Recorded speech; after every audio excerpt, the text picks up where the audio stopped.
Dicen que hay preguntas que no deben hacerse. Historias que es mejor no contar.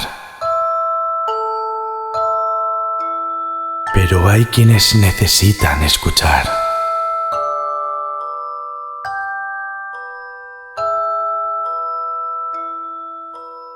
Cada episodio es una puerta entreabierta, una voz en la oscuridad, una advertencia o una llamada. Lo que vas a oír quizás no te deje dormir. Bienvenidos a Poseídas.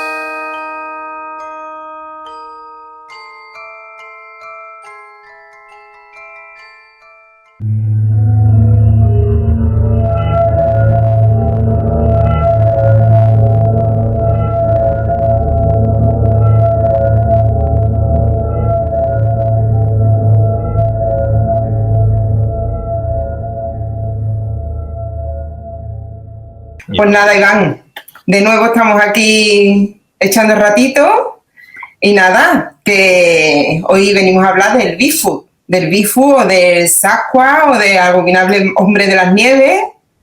Pues hay sí, muchos además, nombres. Sí, es además uno de mis temas favoritos.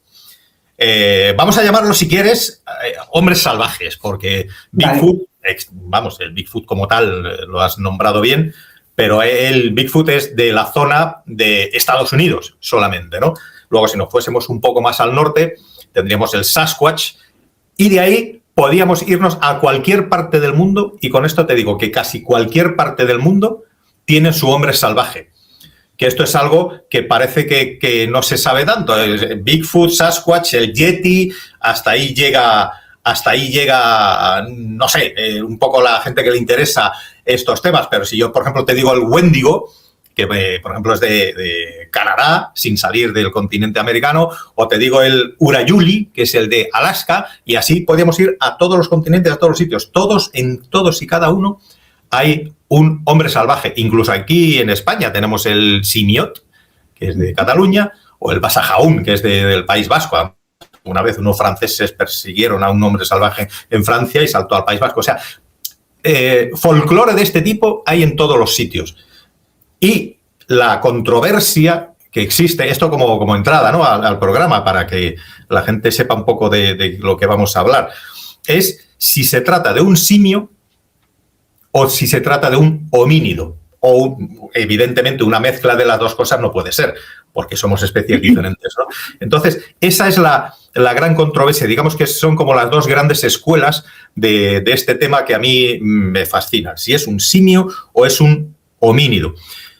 Si yo tuviera que, porque estoy seguro que me lo ibas a preguntar, incluso si no, te lo voy a preguntar yo a ti también, ¿a qué escuela pertenezco yo? O sea, ¿a qué vertiente de las dos? Yo me inclino más porque es un homínido.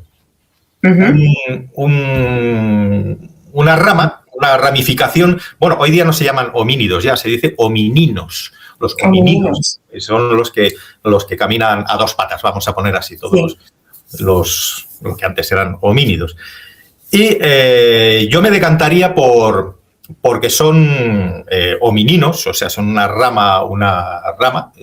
No tiene por qué ser menos evolucionada del Homo sapiens que tenemos ahora, o si no, incluso una desviación del Homo sapiens, ¿no? Puede ser un neandertal, puede ser un denisovano, en fin, un hominino más que un simio. Vale. Entonces, según esa teoría, que pues homininos, los comportamientos que hemos visto. Dime. Creo que la conexión se ha ido un poquito. Bueno, sí, según la teoría esa, sí, de que fuera homininos, ¿no? Se supone que la raíz venimos del mismo sitio, ¿no? Aunque en un momento dado se hubiese ramificado por dos caminos, ¿no? Exacto. Bueno, vamos a ir un poco más atrás para que veamos de qué estamos hablando. Se dice en la antropología Incluso todavía existe la frase, es que el hombre viene del mono, porque lo dijo Darwin. No hay burrada más grande en el mundo, ¿no? Darwin, de hecho, nunca dijo que el hombre viniese del mono, ni venimos del mono. Lo que tenemos, los monos y los humanos, es un ancestro común. Ponle que hace entre 6 y 7 millones de años, los humanos modernos nos escindimos, nos separamos del mismo ancestro que tenemos con los chimpancés. A partir de ahí salieron ramificaciones completamente diferentes. Por una parte, los seres humanos, que hubo muchas especies que han ido desapareciendo. Ahora mismo, en teoría, en la Tierra solo hay uno, pero hubo un momento en la Tierra en el que convivieron 5 especies de seres humanos diferentes, ¿eh? 5 especies, completamente diferentes, pero muchos de ellos sí que eran, podían tener descendencia, como pasó, ¿no? con el Neandertal y el Homo sapiens. Pero bueno, ese es otro tema. Entonces, esa escisión hizo que los seres humanos evolucionaran. Y nosotros, lo suelo decir siempre, ¿no? Estamos acostumbrados a que en el colegio nos enseñan como que esa raíz es como un árbol evolutivo en el que salen unas ramas y en cada rama queda al final una especie de ser humano que se extinguió. Como si quedara ahí, como, yo qué sé, como caminos que ya no tienen más salida, ¿no? Que hay. Hoy día sabemos que no es verdad. Muchas de esas ramas se volvieron a unir para formar otros homínidos. De hecho, el Homo sapiens de hoy día, que ya no se dice sapiens sapiens, eso ya es un arcaísmo, eso es antiguo, es solo Homo sapiens, pues llevamos genes de denisovano y de neandertal. No todas las poblaciones humanas, pero muchos de nosotros, y por ejemplo tú y yo sí tenemos de neandertal, por ejemplo, entre un 3 y un 5% incluso puede ser, ¿no? Entonces se sabe que muchos de estos homininos, vamos a llamar homínidos, que va a salir más fácil, que estos homínidos se volvieron a unir y generaron otras especies, ¿vale? Entonces, ¿por qué no puede existir una de estas especies todavía pululando por ahí?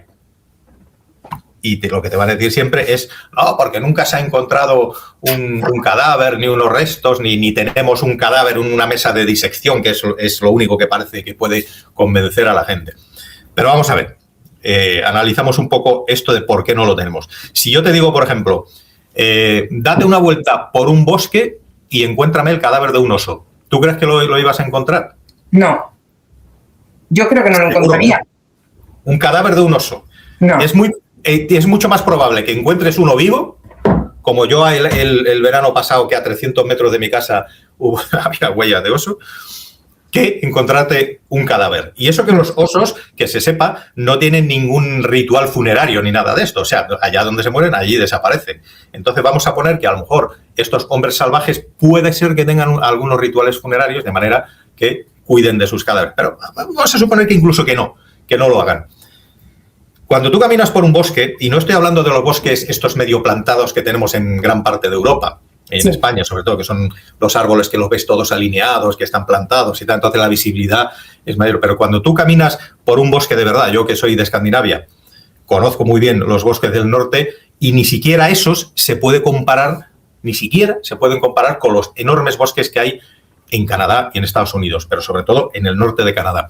Tú sabes que hay pueblos en el norte de Canadá donde la gente sale a dar un paseo, o sea, gente que ha nacido en ese pueblo y ha vivido toda su vida en ese pueblo, salen a dar un paseo y no vuelven nunca más. Nunca más vuelven. Se pierden en el bosque. Dando un paseo de una zona que conocen. Claro, es que esos bosques creo que habrá partes que ni siquiera el ser humano ha llegado.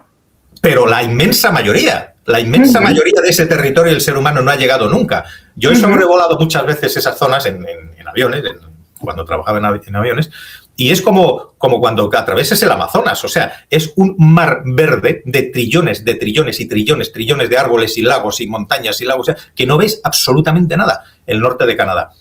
Entonces lo que tenemos, y además son bosques auténticos, o sea, bosques que no han sido plantados. Naturales. Que las especies que viven ahí están perfectamente adaptados allí. ¿Qué es lo que pasa cuando una persona sale a pasear? Pues normalmente, como mucho, pues vas por tu camino, por el caminito y vuelves por el camino y dices, ay, no he visto ningún animal. Los animales no suelen frecuentar los caminos que utilizamos los seres humanos para caminar, y mucha de la gente que se aventura a salir un poco del camino no se alejan demasiado. Pero hacer, por ejemplo, una expedición que te tires 4 o 5 días caminando por el bosque abierto, pues oye, tampoco lo hace tanta gente.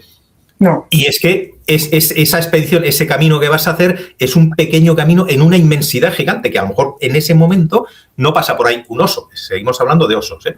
Sí, sí. Entonces, las posibilidades de encontrarte un oso, por ejemplo, son remotas. Y no solamente en el sentido de que un oso te huele y te oye mucho antes de que tú sepas ni siquiera que estás en un bosque y el oso se va a ir, sino imagínate un encuentro casual, ¿no? Que el oso esté despistado y que tú te lo encuentres. Ha habido encuentros de osos en zonas de osos, pero es muy, muy difícil. O sea, el porcentaje de gente que se encuentra con un oso es bajísimo. Entonces, si tenemos que el Bigfoot, de existir, convive en el mismo entorno que los osos, porque se alimenta prácticamente de lo mismo y todo eso, y ponle que tenga un mínimo de inteligencia y un mínimo de ganas de que tú no le veas, ¿qué posibilidades tienes realmente de verlo? Poquísimas. Poquísimas. Y de encontrar un cadáver suyo con poco que... mira, un Bigfoot se muere, se descompone. Todos estos bosques son húmedos, hay mucha pluviosidad. Los cadáveres desaparecen enseguida. O sea, la carne, los huesos, el pelo, todo esto desaparece muy rápido. Entonces, si tú sales con intención de buscar un cadáver de algo, lo más posible es que no lo encuentres.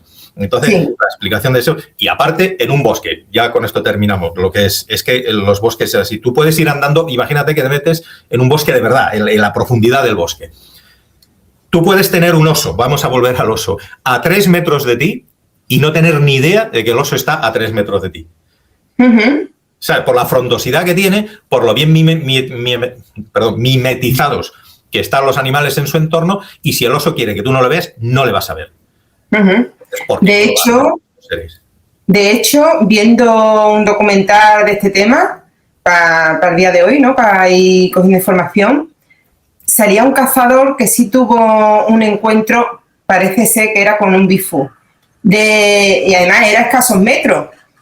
Primero pensó que era un oso, por eso mismo, y explicó la forma de camuflarse que tenían para que no los viesen, solamente sentía su presencia y escuchaba pisadas y eso. Pero se dio cuenta que no era un oso porque le lanzó una roca de unos 60 centímetros. Entonces fue la duda que tuvo, pero estaba relativamente cerca y era incapaz de ver dónde estaba y qué es lo que era. Y evidentemente, o sea, un cazador que está acostumbrado a caminar por el bosque, si se le aparece una masa del tamaño aproximado de un oso, su cerebro, o sea, lo primero que va a intentar identificarlo es como un oso, ¿no? Eso es por sentido común. Es como cuando ves tú algo corretear por ahí, un gato, un perro, lo que sea, que es lo que más vemos, aunque luego haya sido yo, que sé, un bisón. ¿Vale? Luego, los Bigfoot, como tú has dicho, yo no comulgo tanto con esto, pero sí ha habido avistamientos, sí ha habido relatos de gente que tienen unas formas de incluso de desaparecer. Sí.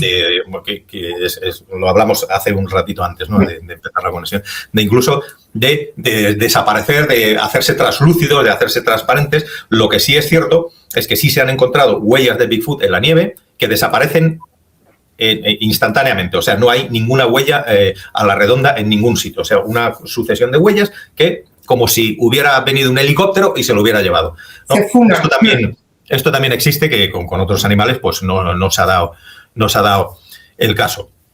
Y un cazador, a poco que vea un Bigfoot, lo que no lo va, o sea, si ya de verdad ve parte, incluso una pequeña parte de ese ser, desde luego no lo va a confundir con un oso, porque los cazadores, si de algo entienden, es de los animales que los rodean normalmente. O sea, no cabe esa duda. Y lo que has dicho tú también es cierto, porque eso es un denominador común de todos estos hombres salvajes y de muchísimos de los encuentros, que es que tiran piedras. Esto es así. Y te voy a comentar una cosa muy curiosa que pasa en Estados Unidos. Hay zonas en Estados Unidos, por ejemplo, en California, ha habido a lo largo de la historia más de 75.000 avistamientos de Bigfoots. Hay, sobre todo en la costa del Pacífico de Estados Unidos al norte, donde ya está territorio Bigfoot, territorio Sasquatch, ¿no? Digamos, de Canadá y Estados Unidos. Allí lo tienen tan asumido, la existencia de este ser, lo tienen tan asumido que incluso tú encuentras carteles puestos en la entrada de caminos forestales del gobierno, con el sello del gobierno, donde pone que usted entra en este camino bajo su responsabilidad porque puede tener un encuentro con Bigfoot o recibir la pedrada de un Bigfoot. estos caminos están, estos letreros están puestos ahí por el gobierno, que eso es algo que aquí en Europa, sobre todo en España, donde no tenemos esta cultura de hombre salvaje, nos parece como yo qué sé, de cuento infantil, ¿no? De película de serie B mala, donde luego la chica entra y lo devora un Bigfoot, ¿no? Pero no, esto es real. Aparte, programas de radio que diariamente dan a luz avistamientos, y la prensa escrita, incluso, que también hay, desde que hay prensa escrita en Estados Unidos, ponle desde el año 1800 o por ahí, a lo mejor 1700, no sé si 1700 tenían ya, pero bueno, desde entonces en la prensa escrita hay casos de avistamientos y de encuentros con Bigfoot. Pero ¿sabes lo que pasa? Que hoy sabemos menos del Bigfoot que antes. Claro. Fíjate, sabemos menos, porque antes se tomaba no como algo normal, sino porque posiblemente en número hubiese más, había más avistamientos, y mucha gente de categoría, militares, médicos, incluso hubo un presidente de los Estados Unidos que vio uno antes de presidente, o sea, mucha gente de mucha confianza tuvieron avistamientos con Bigfoot, pero avistamientos que incluso entraban en los pueblos y robaban cosas. Y hubo un caso de un Bigfoot que secuestró a una novia que se iba a casar, y esto salía en el periódico. Hubo otro Bigfoot que en una manada de ganado que tenía, pues imagínate el salvaje oeste, que tenían ahí sus cabezas de ganado correteando por ahí, un Bigfoot se metió de por medio, se puso de pie encima de una vaca, una vaca de esta de la manada, y se puso como a hacer surf, y esto está en los periódicos, te lo digo, no me lo estoy inventando. Se puso a hacer como surf, como una especie de baile encima de esa vaca, fue saltando de una a otra hasta que desapareció. Entonces digo yo, si tú eres un ganadero y tienes un montón de vacas, ¿con qué cara vuelves al pueblo y cuentas esto sin que te cuelguen ahí en la... que te tachen de loco, sí. Pues sí. No, y hay, bueno, de estos casos hay una barbaridad, pero que salen publicados en los periódicos, ¿eh? Sí, yo cuando me comentaste la otra vez lo de las placas, es que fui directamente a internet a buscar las placas. Porque es que me pareció algo, porque ya te digo, estamos acostumbrados aquí a ver las placas de eso. Puede pasar un ciervo, puede pasar un venado, ¿no? Cualquier cosa, pero un Bigfoot, sí. Es que me pareció increíble. Y buscando... Y hay leyes en Estados Unidos y en Canadá, hay leyes que los protegen y todo. O sea, que si tú tienes un día la buena suerte de encontrarte con un Bigfoot y eres un desgraciado que vas armado y dices, pues de esta ya me retiro y me hago millonario, le pego un tiro y ya tengo un Bigfoot, pues no, te vas a ir a la cárcel. O sea, en muchos estados existen leyes que los protegen así. No solamente de matarlos, sino de molestarlos ni siquiera, ¿eh? Lo que hay que hacer con la fauna. O sea, con esto, claro, en un programa solo no nos daría tiempo a explicar toda la cultura tan inmensa, y todavía no hemos salido de Estados Unidos y Canadá, ¿eh? Que es donde, digamos, es donde está más... No es donde esté más arraigado en realidad, sino donde menos vergüenza tienen de asumir que hay mucha gente que cree en ello. Hay gente que gasta un montón de dinero y de recursos todos los años en ir a buscarlo. Hay gente que se prepara unos coches con unos radares y unos infrarrojos y unos tal, y organizan unas expediciones alucinantes. Sí. Y muchos de ellos pues vuelven con ciertos resultados, con sonidos, con huellas, bueno, aquí está la controversia de que todavía no se puede decir que existe. Evidentemente no se puede decir. Pero las evidencias cantan por sí solas. Existe la teoría también de que tienen ciertos poderes, ¿no? Para detectar si, por ejemplo, hay un humano cerca, ¿no? Y va armado o va con intenciones malignas, ¿no? Hacia ellos, que le dan la capacidad de poder protegerse y no dejarse ver. Esa teoría también es verdad. Sí. Es otra de lo que cuenta la gente que ha tenido los encuentros, porque fíjate, normalmente la gente que tiene más, no más, sino los encuentros con el Bigfoot, suele ser gente que incluso va sin tecnología o con una tecnología muy primitiva.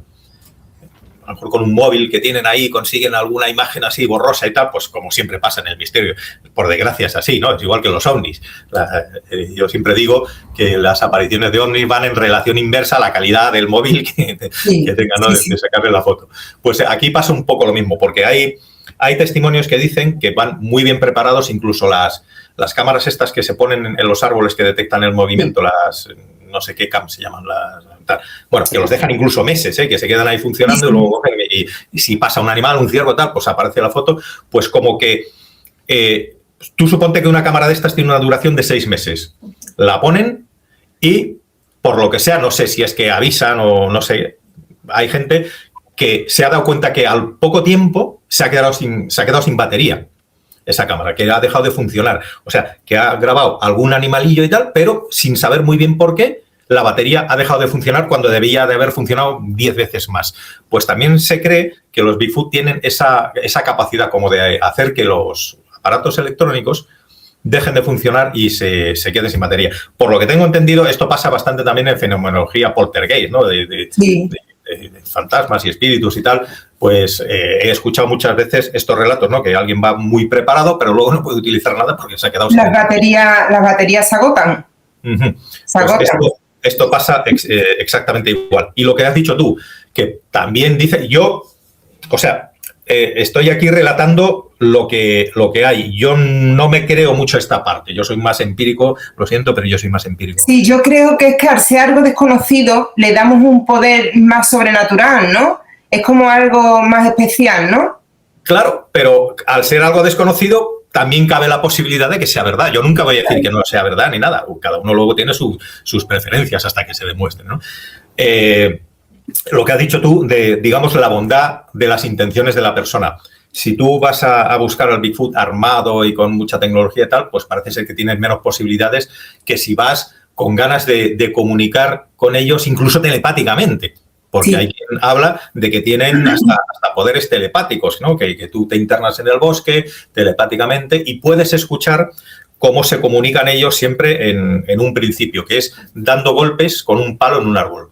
O sea, se oye ¡pam, pam! Golpes en los árboles y parece ser que es o bien su manera de comunicarse entre ellos o su manera de decirte o eres bienvenido o vete de aquí o lo que cada uno interprete o las consecuencias que tenga, ¿no? El escuchar esos golpes. Desde luego, lo de las pedradas, esto sí que pasa y esto es muy evidente que es que cuando te están diciendo que te vayas. Hubo un caso no hace muchos años de un pescador que iba más con un amigo suyo que iban en un bote en un río de estos de Canadá y lo que vieron, o sea, de repente apareció un pedrolo volando y les cayó muy cerquita de la canoa donde estaban pescando, de tal manera que uno de ellos hasta perdió la caña y todo eso. Se asustaron muchísimo como diciendo, ¿esta piedra de dónde viene? Miraron a la orilla del río y ahí vieron al Bigfoot con otra piedra ya dispuesto a tirárselo. Pero no se la tiró. O sea, es como decir, esta piedra que he tirado la primera ha sido el aviso, a la siguiente os doy. O sea, llego perfectamente a donde estáis y tengo puntería, porque no la tiró la piedra, ¿no? O sea, no es como que voy a tirar esta piedra porque la primera he fallado. No falló la primera porque es justo lo que quería hacer. Entonces lo vieron, se quedaron un rato, imagínate, atónitos, y además dicen muy claramente que ni era uno, los osos no tiran piedras. O sea, los osos no tiran piedras. Y en Estados Unidos, pues que se sepa, no hay ni gorilas, ni orangutanes, ni nada, que tampoco tiran piedras. Te ponen a palos. En fin, lo vieron. Y evidentemente se echaron a correr, o sea, desaparecieron. Hay un caso muy, muy, muy famoso y muy documentado que es unos mineros. Esto ocurrió en el año 1924. Esto es un caso, ahora la gente que sepa de Bigfoot y todo eso va a decir, otra vez va a contar esa historia, ¿no? Pero bueno, para la gente que no lo haya escuchado nunca, ¿no? Eran unos mineros que estaban volviendo a una cabaña, ¿no? Que estaba cerca del monte St. Helens, esto es el monte Santa Elena. Y durante el camino recibieron el ataque de varios Bigfoot, como que les rodearon y les empezaron a tirar piedras y tal. Como eran mineros en 1924 en esas zonas de Estados Unidos, pues iban armados. Se liaron a tiros con los Bigfoot y parece ser que derribaron a uno, que le dieron a uno y que cayó y tal. Esto es lo que cuentan, ¿eh? Consiguieron llegar a su cabaña y por la noche recibieron el ataque de un montón de ellos en la cabaña. Se metieron en la cabaña, empezaron a notar cómo les tiraban piedras, otra vez las piedras, al techo, a las paredes. Los vieron claramente porque los llamaron gorilas. O sea, en 1924 esta gente no tenía todavía una cultura del misterio ni nada de esto. Entonces ellos vieron que eran como gorilas. Digo, nos están atacando gorilas aquí, en Estados Unidos. ¿De dónde carajo han salido, no? Y se tiraron toda la noche atacándoles. Y la evidencia es que al día siguiente, cuando fueron corriendo a avisar al sheriff, los casquillos de los disparos estaban todos por el suelo, o sea, que habían vaciado todos los cargadores que llevaban. Y los impactos de las piedras estaban en la cabaña donde ellos se refugiaron. O sea, no llegó a entrar ninguno de estos atacantes, no llegaron a entrar ni nada, pero desde luego destrozaron bastante la cabaña y los casquillos de todas las armas que tenían estaban en el suelo. O sea, que una batalla ahí hubo. Sí, sí. Que no te tiras tú una noche disparando al aire, para nada, y todos ahí en conjunto. Y que todo el mundo sepa que la histeria colectiva no existe. O sea, muchas veces se habla de la histeria colectiva, pero visual me refiero. O sea, tú puedes tener una histeria colectiva cuando es algo que no sabe lo que está pasando y el miedo se contagia. Pero un grupo de personas no pueden ver una visión conjunta. O sea, todos lo mismo y que no sea verdad. La histeria colectiva visual, digamos, no existe, eso no existe. O sea, lo puede ver uno de ellos, pero no todos. Pero todos dijeron lo mismo. Todos dijeron que sí, que les habían atacado unos gorilas durante toda la noche. Y bueno, esa cabaña luego la derribaron y tal, encontraron las huellas y todo esto. Año 1924, pues tampoco le darían más pábulo, pero esto también salió en la prensa y es uno de los casos más conocidos que existen de esto, ¿no? Sí, yo al decirme lo de los dos amigos estos que iban en la barca pescando, me he acordado también de que me parece que fue en el 1800 y algo, un indio que iba también en una canoa y recibió lo mismo. Y fue contándolo y de generación en generación pues ha ido sabiendo, ¿no? Que en la orilla había también uno de ellos que le lanzaban piedras. Pero es que lo que más me ha llamado la atención, que en esa época, vale, ya se cuentan las historias, pero que encontraron en una cueva una pintura que está datada de 500 años antes de Jesucristo, que está perfectamente Bigfoot. Sí. Estas pinturas rupestres existen y son de por ahí, de 500 años antes de Cristo. Imagínate, de 500 años antes de Cristo, que el hombre blanco ni había llegado allí ni nada. Pero vamos a ir más allá. Es que los indios americanos tienen tótems, los tótems estos que hacen los indios de madera con figuras, hay tótems donde aparece claramente Bigfoots y más de uno, hay más de uno. Vamos a analizar un poco este tema. La pintura yo sé cuál es, pero no se puede ver claramente, o sea, las facciones de la cara, no se puede saber exactamente qué es lo que está haciendo pero el Bigfoot está, o sea, aparece como un hombre. Además se ve la longitud de los brazos, que es característico. Y la verdad que me llama mucho la atención. Puro y duro. Y eso, además, te lo cuentan, o sea, incluso los descendientes de esa tribu, que ahora mismo no me acuerdo el nombre. Lo mío para el nombre soy fatal. Igual que yo. Yo llamo a mi mujer, la llamo a mi hija, y mi hija a mi mujer. O sea, con dos personas ya me confundo, no te digo más. En fin. Pero si esto lo llevamos a los tótems, que hay tótems a lo mejor no tan antiguos, pero también de ancestrales, de las tribus de por allí, se pueden encontrar estos Bigfoot representados en estos tótems, pero con una curiosidad, que aparecen silbando. O sea, con la boca, así, con posición de silbar. Y uno dice, ¿para qué representas esa especie de simio silbando? Bueno, pues hubo dos investigadores que decidieron intentar averiguar, y lo consiguieron, por qué ponían a estas formas simiescas silbando. Porque hay evidencia, o sea, hay también encuentros y evidencias de que se les ha oído silbar a los Bigfoot como sonidos de silbido. No se sabe, como no les han visto directamente, pero no se sabe si lo hacen con la garganta, pero el sonido se parece más a un silbido que a un grito agudo, ¿no? Bueno, de los 4 especies de monos que existen todavía, monos son los simios que no tienen cola. Son nuestros primos más cercanos, el chimpancé, con la subespecie que es el bonobo, el gorila, el orangután y el gibón. El gibón a lo mejor sonará menos, pero es este mono que vive ahí en sudeste asiático, que tiene así los brazos muy largos y que va saltando de rama en rama con las piernas recogidas, que suelen ser así como blancos y tal. Digamos que ese es el más lejano, pero no tiene cola. Todos los demás monos, todos los demás que ya serían monos, tienen cola, aunque sea pequeñito, los mandriles y tal tienen una cola pequeña. Pero estos, que son los más cercanos a nosotros, no tienen cola. Uno de ellos, el orangután es el hombre de los bosques, que en la traducción sería el hombre de los bosques. No tiene cola y es el único que sabe silbar. Tú puedes encontrar, cuando antiguamente en los circos había o así representaciones, el orangután sabe silbar. Y esto, además, se enseñó en laboratorio, silbar a los orangutanes y lo pueden hacer. Ningún otro de estos simios lo puede hacer, el orangután. Bien, ya tenemos el orangután que silba y un Bigfoot que silba. ¿Cómo unimos esto? Bueno, sería más largo de contar, pero los ancestros del orangután provienen de un mono gigantesco, de un simio gigantesco que existía en China y en Asia, que se llama el Gigantopithecus. El Gigantopithecus era un simio pues, que medía 3 o 4 metros de alto, pesaba 500 kilos, era un auténtico mastodonte. Y era, es el orangután de hoy día es el descendiente del Gigantopithecus.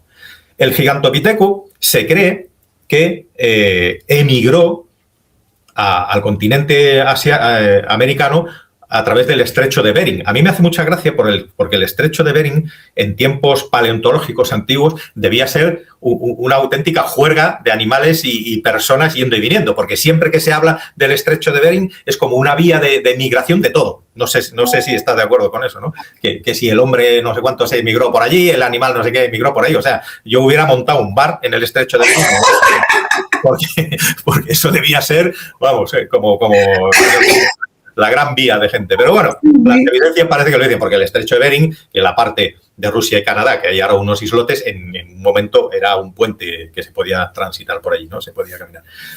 Entonces, se piensa que el Gigantopithecus emigró al continente americano y el Gigantopithecus, pues fue evolucionando hasta convertirse en algo muy parecido a lo que hoy sería un Bigfoot y que todavía mantiene esa capacidad de silbar. Porque si el orangután silba, muy probablemente el Gigantopithecus, que era como un orangután mucho más grande, pero era muy parecido en sí, incluso los molares, de hecho se descubrió por un molar de un tío que estaba en China comprando y tal, pues son como los del orangután, pero más grande. Entonces, pues su estructura posiblemente fuera muy parecida.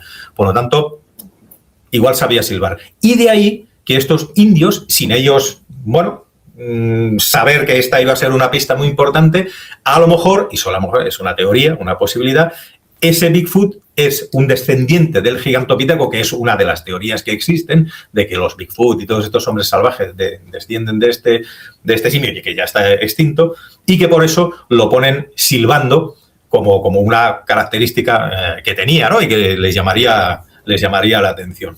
Entonces tú imagínate el nexo que puede haber entre por qué los indios americanos sí que tienen, y lo tienen desde hace muchísimos cientos de años, lo tienen muy arraigado en su cultura la existencia de estos hombres salvajes. En el presente está claro que no, porque con la información que tenemos nos habría llegado, ¿no? Pero en el pasado, ¿no? En la historia, tanto con los indios como con los americanos, ¿no? Cuando estaban, como decías antes, con sus vacas, con sus cosas, ¿hay alguna evidencia de algún acercamiento entre el Bigfoot y el humano? ¿Por esa época te refieres? Sí. Muchísimas. Pero acercamiento no solamente de verlo cerca, sino de tener algún tipo de contacto. Bueno, en los años, creo que fue recordar también en los años 20 y algo, hay un caso que se cuenta como que parece ser que es bastante real, porque a la persona que le ocurrió lo contó, pues como suele pasar muchas veces en estas cosas, ¿no? Como 30 años después de que le pasara. Era un cazador que andaba por ahí, por los bosques, y de repente, lo cuenta él así, fue secuestrado por un Bigfoot. Fue secuestrado, él estaba en un saco de dormir, de repente notó cómo tiraban de él, se lo cargaron al hombro y fue caminando el Bigfoot hasta llegar a una cueva donde vivía con su mujer, la Bigfoot vivía con su mujer y con 2 hijos, un macho y una hembra. Entonces lo tuvieron ahí retenido, le alimentaban, no lo maltrataban ni nada, pero parece ser que estuvo como una semana ahí retenido en la cueva esta de los Bigfoot. Lo estoy contando un poco rápido así porque al fin es lo que interesa esto, ¿no?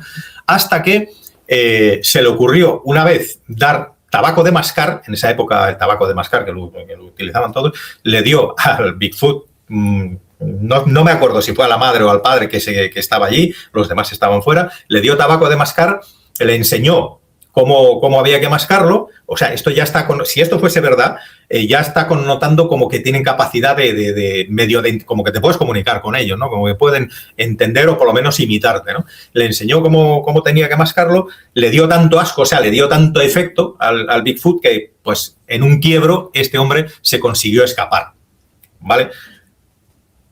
Lo que cuenta también es que él pasó un detector de mentiras, o sea, un detector de, ¿se dice? No, detector de mentiras o detector de verdad. Detector de mentiras, no sé. Claro, o la máquina de la verdad, ¿no? La máquina de la verdad, detector de mentiras, exacto. Pues pasó, por lo visto, la prueba del detector incluso más de una vez. Una vez que él accedió a contar su historia, que la contó mucho más tarde. Y como contacto así, ha habido más, pero este es el contacto, digamos, que se da como más fiable porque ni ha cambiado nunca la versión, los detalles que da son bastante interesantes y que nunca, no tuvo ninguna duda en eso, ¿no? Tú cuando tienes una mentira, sobre todo una mentira elaborada, con el tiempo va evolucionando, esa mentira se va adaptando un poco a lo que tú quieras, ¿no? Hasta donde llegue. Pero él no cambió absolutamente en nada. Así como hoy día hay una señora, también en otro pueblo de los Estados Unidos, que dice que desde hace 30 años le visitan y les da de comer. Sí, que vienen los Bigfoot a su casa, al jardín de su casa y les da de comer, les echa de comer desde hace muchísimos años y que lo tienen muy asumido y muy normalizado. Y si queremos ir un poco más al extremo friquismo, hay otra mujer en Estados Unidos que dice que es un híbrido entre Bigfoot y ser humano. Y ahí, pues podemos ir a muchos. Mira, hay la historia también de. ¿Cómo se llamaba? Tenía un nombre. Esto ocurría en Rusia, porque es que, no, mira, esto sí que lo voy a leer. Simplemente en Norteamérica, los nombres de todos estos hombres salvajes que existen. Aquí me he bajado un listado, muchos hasta ni siquiera los conocía yo. Bigfoot lo tenemos, el Skunk Ape es en Florida, el mono mofeta, por lo visto es un homínido que hay allí de estos que huele mal y vive en las Everglades, hay en agua y tal. El Grassman en Ohio, el Wendigo en Canadá, el Urayuli en Alaska, el Mapinguari en la Amazonia, este sí lo conocía, el Yeren en China, el Almas en Mongolia y el Cáucaso, el Chuchunya en Siberia, el Barmanu en Pakistán, de este hablaremos dentro de poco, que es el que te decía que fue a buscar Jordi Magranel. El Orang Pendek en Sumatra, de esto ha habido un montón de avistamientos, que es además pequeñitos de color naranja, no es tan grande ya de 2 metros o 3 metros, sino que mide 1 metro y pico nada más. El Amomongo en Filipinas, el Yowie en Australia. En Australia, Yowies se han visto hasta vestidos y con garrotes. O sea, vestidos con pieles. Sí, que vestidos con pieles. Porque es que damos por hecho siempre, es que y en África también se vieron unos, damos por hecho siempre que es un hombre salvaje peludo.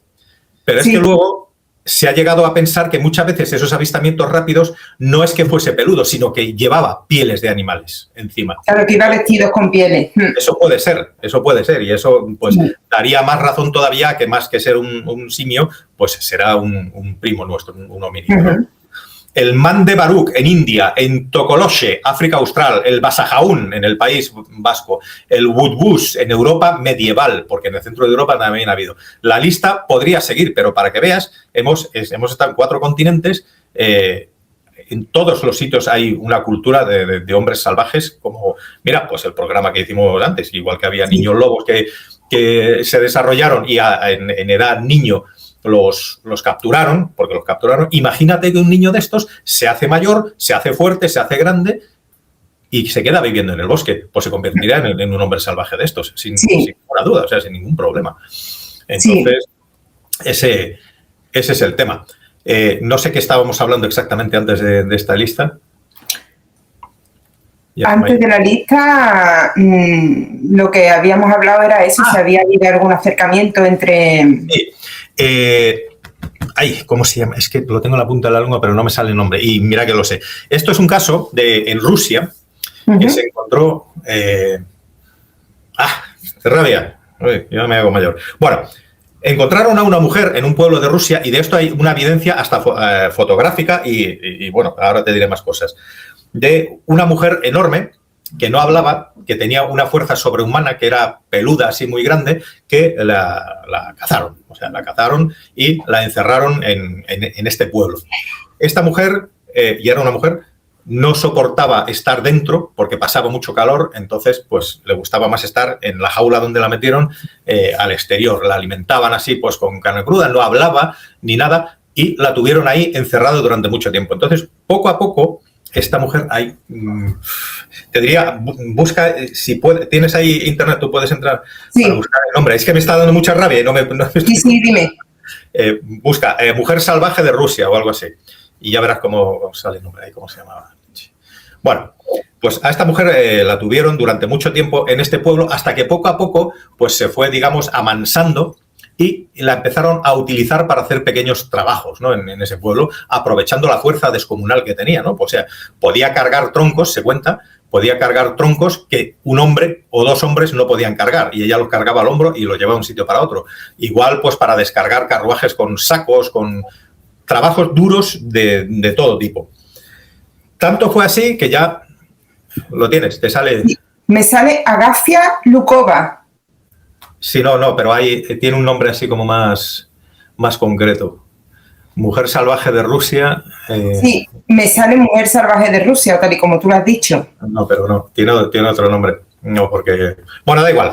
Bueno, a la gente que le interese que lo busque y a lo mejor luego se me ocurre y digo, hostia, pues se llama tal. Vale. Pues, de hecho, por lo visto, perdona, hay un documental en Netflix. Eso no lo sé. Eso, a lo mejor no es la misma, a lo mejor no hablamos de la misma, porque que se sepa solo la llamaron por este nombre que te digo, porque ella no aprendió a hablar nunca ni nada, o sea, ella no fue capaz de decir su nombre. Bueno, la cuestión es que vivió en este pueblo durante mucho tiempo, de tal manera que parece ser que los hombres de este pueblo, cuando salían del bar borrachos, iban a verla y mantenían relaciones con ella, como que abusaban de ella, ¿no? Hasta tal punto se amansó. Y tuvo hijos, se quedó embarazada muchas veces. Pero ¿qué pasaba? Que muchos de estos, o sea, que casi todos, sobre todo los primeros que tuvo, esto es cierto todo, esto está documentado, esto es así. Los hijos que tenía, ella tenía la costumbre de acercarse al río que pasaba por allí, en aguas gélidas, y nada más nacer, lavaba a su hijo en este río de aguas gélidas, por lo tanto el hijo moría de hipotermia instantáneamente, ¿no? Tenía ese instinto, vamos a decir, pues... no sé, muy humano no me parece ese instinto, sino sería más animal que otra cosa. Hasta tal punto que otros de los hijos, o sea, siguió teniendo hijos, ya no dejaban que ella se los quedara, sino que los cuidaban en el pueblo. Pues de estos hijos sobrevivieron unos cuantos. Sobre todo de uno de ellos se sabe que sobrevivió, además tenía la cabeza así como un poco rara, la piel como más oscura y tenía mucha fuerza también, porque acabó trabajando en un circo, levantando cosas con los dientes y esas cosas que se hacían, ¿no?, a principio de siglo. Lo cierto es que se le hizo un estudio genético porque se consiguieron, una vez que murió, se consiguió extraer ADN de sus restos y lo que te dice la ciencia oficial es que su ADN es puramente humano. O sea, que no tiene nada de mezcla. Pero, desde luego, la historia que tiene detrás de su madre y de él mismo, de este hijo hay fotos en internet. Esto sí que lo sé porque los he visto. Ay, si me acordara del... Pues lo voy a buscar ahora para cuando edite el vídeo iré poniendo... Vale. Sí, porque vas a ver fotos del hijo y todo eso y si los pones va a quedar muy bien. Y esta es una historia que está documentadísima, se sabe perfectamente. Tuvo, que yo sepa, este hijo sobrevivió y no sé si tuvo alguno más que sobrevivió. Pero tú imagínate, o sea, una mujer salvaje con una fuerza sobrehumana, además era muy grande, muy bueno, cada uno luego la describe un poco a su manera, pero desde luego no era una mujer normal, podía ser una mujer con algún tipo de yo qué sé, de retraso o algo así. Pero bueno, en fin, ahí tenemos otro caso de los que son interesantes. No podemos no hablar, aunque quería evitarlo, pero bueno, por si hay alguien que ahora mismo esté conociendo un poco este mundo, los conocedores del Bigfoot casi lo van a pasar seguramente esto rápido, es la filmación que hay de 1967 de Patterson y Grimley, ¿no? Esta es en Bluff Creek, en California, que hubo también un contacto antes de este avistamiento de un cazador con un Bigfoot, que se encontraron luego las huellas ahí y todo esto. Pero bueno, vamos a hablar del vídeo. Hay un vídeo que dura aproximadamente 1 minuto este vídeo aparece en cualquier... Vamos, tú pones Bigfoot en YouTube y te va a aparecer este vídeo seguro. Sí. Entonces, este vídeo se hizo en el 67 porque estos dos hombres estaban muy obsesionados con encontrarlo, ¿no? Al Bigfoot. Querían a toda costa encontrarlo. Entonces, se fueron en su búsqueda a caballo y el vídeo te muestra... O sea, el vídeo tiene como antes, ¿no? Que se ve cómo van ellos a caballo, tal, todavía vestidos así como muy, muy del oeste, aunque es del año 67, ¿eh? Y en un momento dado, el caballo de Patterson, creo que fue Patterson el que llevaba la cámara, es que nunca me acuerdo si fue Patterson o Grimley, es como cualquier dúo que tienes por ahí, nunca sabes quién es uno y quién es el otro. Uno y otro. Como los dos cantantes estos que ahora se han separado, ¿cómo se llamaban? Andy Luca. Nunca sabido quién es Andy Luca, ¿eh? Nadie lo sabe. Y ahora que se han separado, seguimos sin saberlo. Va a ser otro de los misterios. Bueno, pues Patterson, no me acuerdo. Bueno, llevaba una cámara antigua de la época. El caballo se encabrita, él se cae, echa a correr, ya se ve una pequeña imagen. Desde luego la imagen original, que nunca es la original, es lo más cercano que hay es una copia de la original, porque la original lo conserva o lo conservó su mujer, creo que luego se perdió la original, pero bueno, se ve una imagen de un Bigfoot caminando. Luego ya como que se separa. No sé si... creo que se tumbó o se agachó para estar como más estable y ya filma a ese Bigfoot que aparece andando, aparece caminando y en un momento dado incluso el Bigfoot se gira, le mira a Patterson y sigue caminando, o sea, sin parar de caminar. Y este Bigfoot encima se ve claramente como es una hembra, porque tiene los pechos que se ven. Entonces, se han hecho hasta, ¿cómo se dice?, doctorados universitarios de esta filmación. Se ha estudiado por activa y por pasiva. Hay gente que dice que es una falsificación, pero mucha otra gente de mucho renombre dice que eso es imposible que sea una falsificación. ¿Tú te acuerdas de la primera película del Planeta de los Simios? Sí. Con Charlton Heston y todo esto. Sí. Es del año siguiente, es del año 68, el año que yo nací. Eso era lo máximo que teníamos, o sea, que había en efectos especiales y de maquillaje, lo máximo, porque además fue y se inventó para la película estos maquillajes. Los que llevan los monos, o sea, los simios y todo eso, y fíjate que aparecen vestidos lo máximo posible para que no se vean los músculos y todo eso, o sea, simplemente se les ve la cara, la cabeza. Los demás fueron incapaces de hacerlo también, desde luego. La cabeza y la cara, pues sí, porque tenían gestos y tal, pero fue una técnica pionera que se inventó para la película después de muchos experimentos y muchos tal. Bueno, pues la filmación de Patterson es de un año antes. Y eran dos que vivían en un pueblo. Entonces, ¿cómo consiguieron hacer, si es que eso es un disfraz, cómo consiguieron hacer un disfraz completo de un tío en el que se ve cómo se mueven los músculos, cómo se ve la planta del pie, cómo se dobla, cómo se ve, y encima van para ponerlo como, bueno, como vamos sobrados, vamos a hacer encima que sea mujer, vamos a ponerle pechos ahí para que sea todavía más difícil, porque es más difícil, es más difícil, o sea, y eso está más que estudiado. Desde luego, o sea, la cinta, la filmación es original, o sea, lo que se ve ahí es original. Otra cosa es si ese Bigfoot es un Bigfoot o es una persona disfrazada. Bueno, ellos hasta su lecho de muerte siempre dijeron que es real, que eso es lo que vieron. Luego hay otro del pueblo, otro que dice que le pagaron $1.000 por ponerse un disfraz y caminar. Un tío muy alto que medía 1,90 m o algo así del pueblo, que además hay un documental por ahí en el que sale imitando la forma de caminar y todo eso. Lo que pasa que el espécimen que sale en el vídeo es bastante más alto, de 1,90 m, porque luego se ha medido con los árboles y todo esto. Entonces, puedes encontrar esa imagen, esa filmación la puedes estabilizada con IA, con no sé cuánto, se ve hasta el brillo del ojo, o sea, se ha estudiado hasta la saciedad.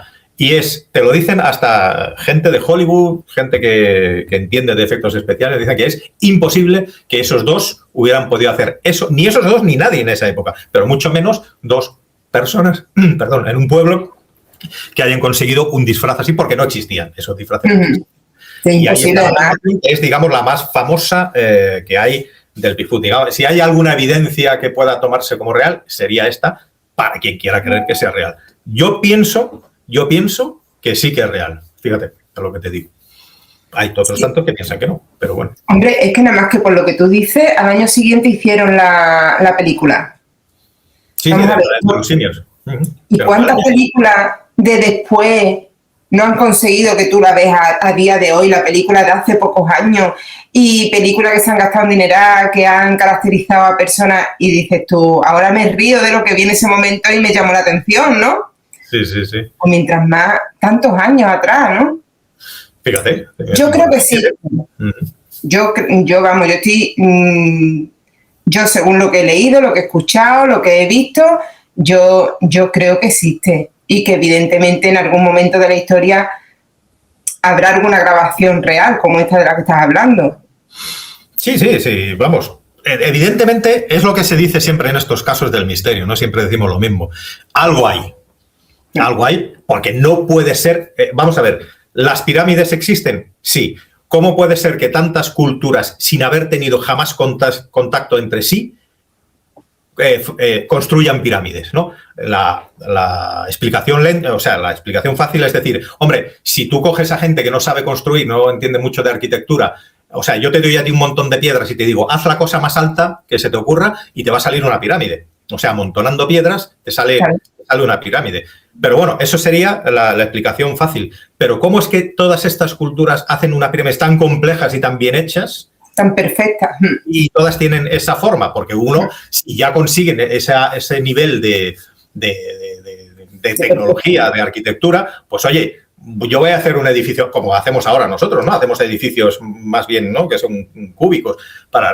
Pues no, todos por algún motivo hacen pirámides y no han tenido contacto entre sí. Entonces, ¿cómo puede ser que todas las civilizaciones del mundo, que son más de las que hacen pirámides, tienen en su folclore un hombre salvaje que ha convivido con ellos o que vive en la zona donde ellos viven?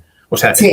es evidente que no se puede insultar tanto a casi toda la humanidad. Decir que es que el folclore, o sea, las leyendas de toda esta gente son todas falsas, cuando todos es lo mismo. Y es que además tienen tantos denominadores comunes, casi todos tienen forma de hombre, son bípedos, son peludos, huelen mal.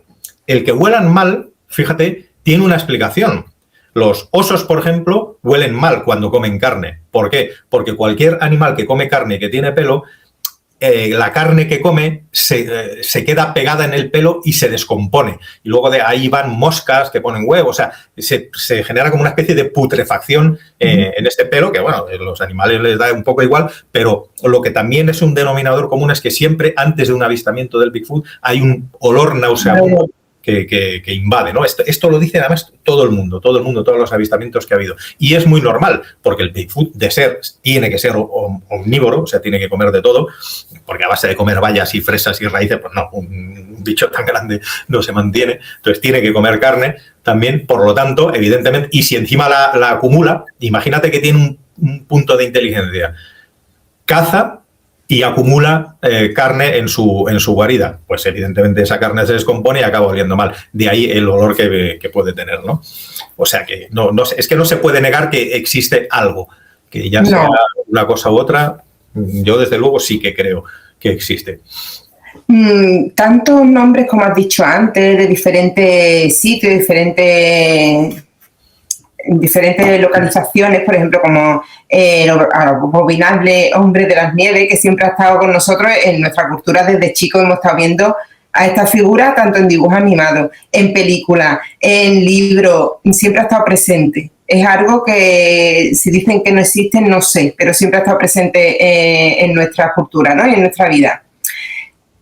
Todos estos son el mismo, sino que se ha ido adaptando a la diferente climatología, a la diferente alimentación, o son diferentes unos de otros.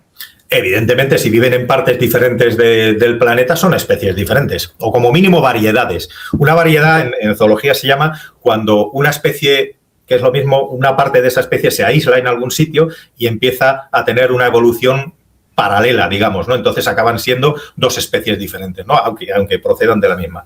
Entonces, evidentemente, son especies diferentes o variedades, vamos a llamarlo especies, porque están adaptados a diferentes entornos. Tú has dicho el yeti, ¿no? El yeti a lo mejor es el más conocido, pero del que menos creíble ya a día de hoy, porque ahora ya están diciendo que si es una hibridación de un tipo de oso pardo que vive por allí con los osos polares, porque con el cambio climático los osos polares cada vez están migrando más al sur y sí que es verdad que existe una hibridación entre el oso polar y los osos del norte de Canadá. Y esto tiene hasta un nombre, pero una vez más mi discapacidad para recordar nombres, pues, pero existe, hay fotos y todo, es como un oso así clarito, muy grande también, y es una especie que va a ser, muy pronto será una especie nueva.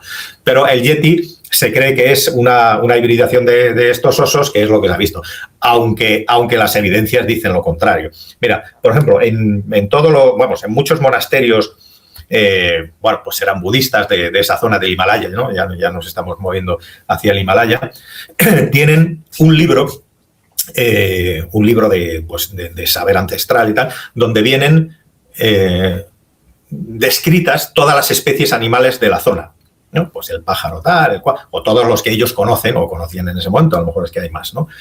Pero con mucho detalle. Todas las especies, el pájaro, de la cabra, no sé cuántos, el tal, el oso, el pum, pam, pim, pam, pam. Y en varios de estos libros está también el yeti, el hombre salvaje de esa zona. Entonces, ¿por qué van a meter? O sea, todo es realista, todo es, digamos, hasta cierto punto científico, pero luego meten al yeti también, aunque nunca lo hayan visto, aunque nunca lo hayan podido estudiar, aunque, venga, vamos a meterlo porque mi abuela me decía que había yetis. Pues no, porque estos son libros bastante más serios, ¿no? Que son libros de culto para ellos. En una expedición que se hizo al Himalaya también hace muchísimos años, pero esto era ya más pegado hacia Mongolia, ¿no? Aunque el Himalaya no tiene nada que ver, pero era como más hacia el este. El expedicionario, que era un inglés, del que tampoco me acuerdo el nombre, estoy quedando muy mal con esto de los nombres. Es que no. Pero da igual, si es que es el... Yo soy exactamente igual que tú. Yo que la ¿Qué más da? Si ya esa persona ya lo ve. Hombre, el que tiene interés, pues lo puede encontrar.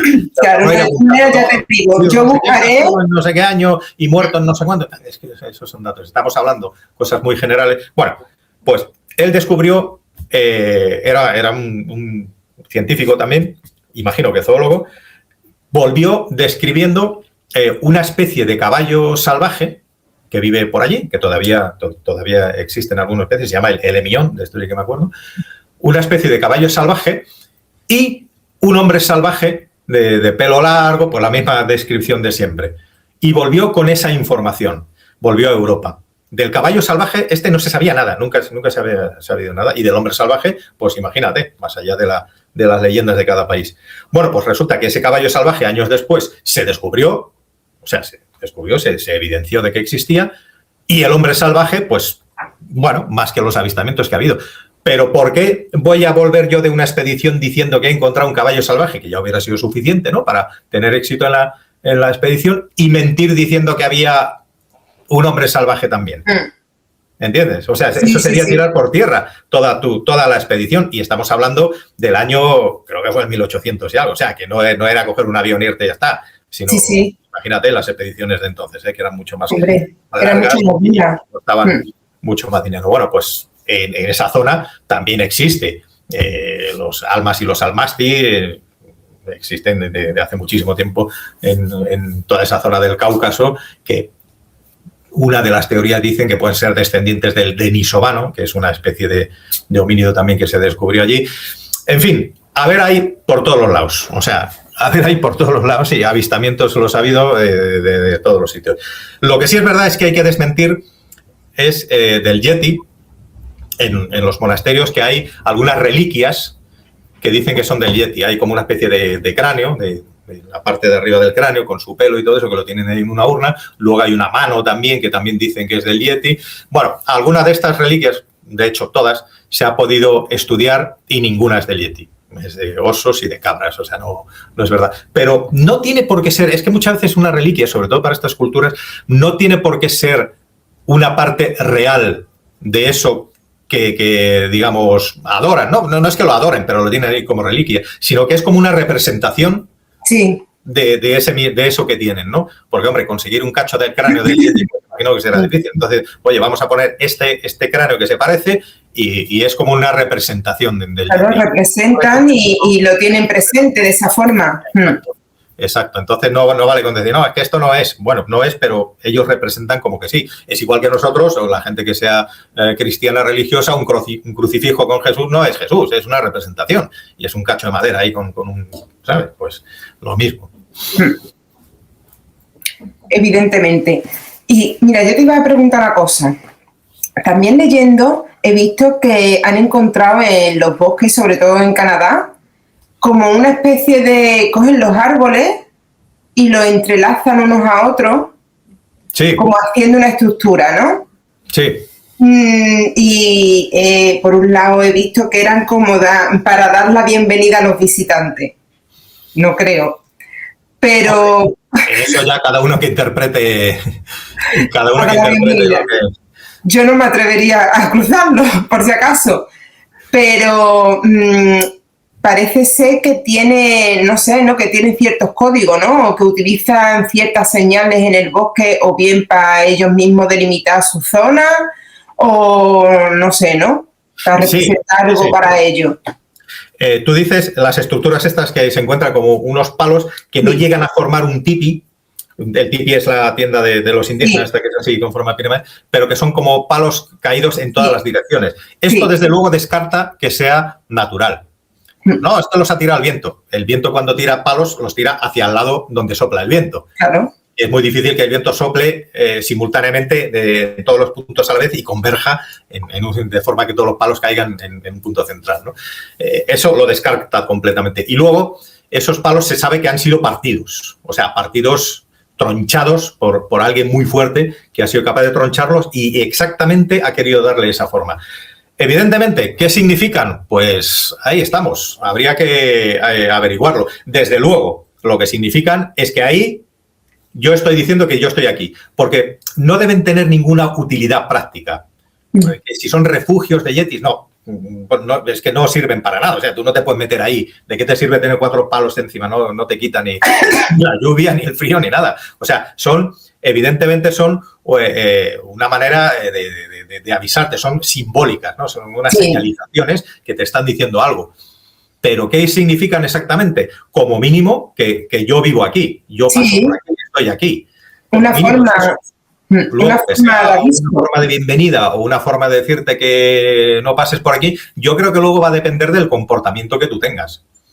Oye, tú estás entrando allí, si tú entras en el territorio y tienes un comportamiento aceptable por este ser, pues igual te deja estar o igual no te deja estar. Bueno, estoy ahora mismo filosofando aquí, pero no se sabe exactamente qué significado directo tienen y no se sabe si el significado es para nosotros, los visitantes humanos que vayamos para allá, o entre ellos también. Entre ellos. Otra vez tajido. Pegan golpes. Estudiosos de los Sasquatch, que allí se llaman Sasquatch, que saben que incluso tienen movimientos migratorios. O sea que, según la época del año que sea, que es lo más normal del mundo. O sea, muchas especies animales lo hacen y nosotros lo hemos hecho y muchos seres humanos actuales modernos lo siguen haciendo. No tienen más que irte a Siberia, irte a Mongolia, tal. Hay muchos seres humanos, los inuís, que siguen siendo, que migran de un sitio a otro. Entonces, hay zonas, incluso esto te lo dice gente que vive en pueblos cercanos, donde miran, o sea, en las montañas lejanas, pero muy lejanas, donde se supone que pasan estas vías migratorias de los Bigfoot, porque ellos dicen que son Bigfoot, en según qué épocas del año se ven fogatas, se ven como luces de fogatas. No pueden ser de seres humanos porque es una zona que ni es zona de caza, ni de que está lejísimos, que está muy arriba de la montaña, ahí no hay nada interesante y los seres humanos no van allí para nada. Y además que siempre es en las mismas épocas del año. Si fueran seres humanos, si fuera un sitio de trekking o lo que sea, pues verías fogatas pues, más regularmente, ¿no? No solamente en unas semanas determinadas del año y luego en todo el año, en el resto del año, no ves nada. Entonces, ellos lo que dicen que tienen estas corrientes migratorias, que bueno, harán noche allí o lo que sea, y parece ser pues que esta especie de Bigfoot hasta dominan el fuego, porque hacen fogatas y evidentemente son fogatas porque se ven. Y luego se ha ido allí, se ha ido a mirar los restos y se ve que son fogatas, pero nadie se hace responsable. O sea, no hay nadie que diga, no, he sido yo. No, he sido yo. Las fogatas allí y ahí están. O sea que imagínate hasta qué punto, o sea, es complejo realmente el folclore, ¿no? de todos estos hombres salvajes y qué poco sabemos realmente más allá del Yeti, de ver 4 huellas por ahí y 4 cosas. No, hay muchísimo que contar. Es igual que la fenomenología de los poltergeist, de los ovnis y todo eso. Todo el mundo se cree saber un poco que con eso es suficiente para decir que no es verdad. Pero no. Uno se pone a rascar y es que hay tela. Hay mucho. Ahora que nombrar los ovnis, ¿qué relación puede tener el Bigfoot y los ovnis? Pues mira, por ejemplo, tengo aquí un caso. Caso Pensilvania de 1973. Claro, a la gente más joven le parecerá, no, así que eso del siglo pasado, pero bueno, tampoco es para tanto, ¿no? Hubo en Pensilvania, ¿no? En Estados Unidos, hubo una oleada histórica de ovnis. Yo sé que yo no soy experto en ovnis, no sé mucho, más allá de lo que me interesa escuchar de vez en cuando, pero lo que sí sé es que el año 73 fue un año especialmente caliente para los avistamientos de ovnis y creo que en todo el mundo, no solamente en Estados Unidos, sino creo que en Europa, en la Unión Soviética, que era entonces, hubo bastantes avistamientos. Bueno, los testigos vieron esferas luminosas, vieron luces en el bosque y minutos después una criatura tipo Bigfoot emergió del bosque. Al preguntarse a un testigo, dijo, parecía confundido, como si hubiese llegado allí de repente. O sea, el Bigfoot estaba confundido, estaba desorientado, y eso que estaba en su hábitat. La criatura volvió al bosque y las luces desaparecieron. Luces, aparece el Bigfoot, gente que lo ven así como diciendo, hostia, aquí no es. Se dio la vuelta y desaparecieron las luces. Y esto está documentado, no solo fue una persona. Los testigos, lo vieron muchos testigos. Voy a leer otro. Estos los estoy leyendo porque los desconocía, pero me parecen interesantes. Caso Yakima. Esto ocurrió en Washington. Avistamientos de Bigfoot. Se vieron luces extrañas. Ocurrieron fallos electrónicos en esta zona, en Yakima. Debe ser un pueblo de Washington, que yo en Washington he estado, pero en ese pueblo no. Y los investigadores documentaron al día siguiente, o sea que ese pueblo vieron luces extrañas, hubo fallos electrónicos, lo que no tengo es el año en que ocurrió. Pero bueno, si dice que hubo fallos electrónicos, estamos hablando de la época moderna. Al día siguiente, cuando fueron a mirar qué es lo que había pasado, encontraron huellas gigantes, vieron esferas luminosas en el cielo y sensación de electricidad estática en el aire. Y algunos testigos dicen que vieron aparecer el Bigfoot tras estas luces. Y de estas, ya sé que las informaciones son muy incompletas y muy difusas, pero es que hay un montón de estas informaciones. Incluso, mira, se ha dicho que, y esto lo han dicho guardabosques de Estados Unidos y de Canadá, que cuando ha habido avistamientos de ovnis en esas zonas, al día siguiente incluso hay veces que han visto helicópteros, esto de verdad que me cuesta muchísimo creerlo, pero la gente lo cuenta, entonces, oye, por lo menos vamos a escucharles, ¿no? Uh-huh. Helicópteros que llevaban colgando una red donde se veía que habían metido dentro, o lo que a ellos les parecía, como un hombre salvaje muy grande que lo estaban trasladando de un sitio a otro. Como si lo hubieran narcotizado, de alguna manera, como si lo hubieran...